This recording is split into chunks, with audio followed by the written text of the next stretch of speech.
it's like you're building a wall. You don't want to build the wall on the first day with all the motivation that you have.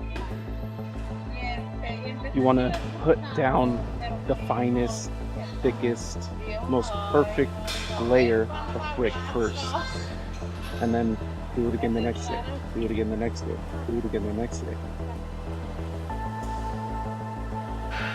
Who knows when? 2 weeks, 3 weeks, a couple months. Then you'll actually start to enjoy the process and you wouldn't see yourself not doing.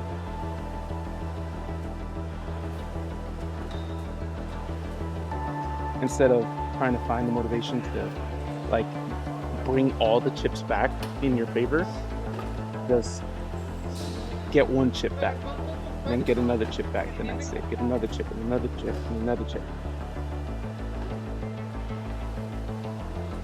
Finding very little small tasks that take some of your energy and effort to fulfill, but aren't big enough to overwhelm you.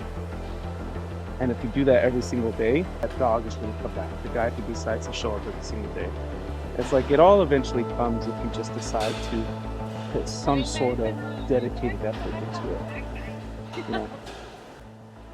The other day, I had a friend tell me the other day that, he's big into church, and he used to tell me that he couldn't see himself back in the day just pick up the Bible and read it. He told me that. He said, honestly, George, I couldn't ever see myself picking up the Bible to read it for fun.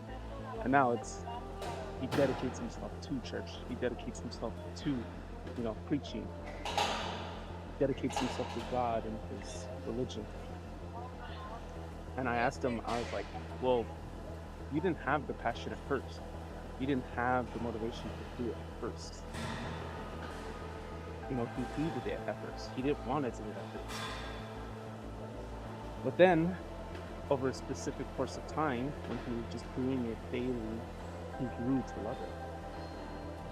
And I think that's what a majority of us try to do when we try to get that dog back. We're trying to get back the reward of putting in the effort and getting that love for the work at the very beginning. When at the very beginning, we're going to hate it. At the beginning, we're not going to want to do it. At the beginning, we have no temptation or feeling to persist on that sort of endeavor. But just once we put down one brick every single day, waking up at the same time, eating the same food, over a set course of time, you get used to it. And then you can start applying new things. And then eventually, that's when that fucking guy comes back. That's when you show up regardless. That's when you don't miss. That's when you keep laying down those bricks. And instead of one brick, maybe you could start doing 2 bricks, 3 bricks. However, yeah, no, that's it.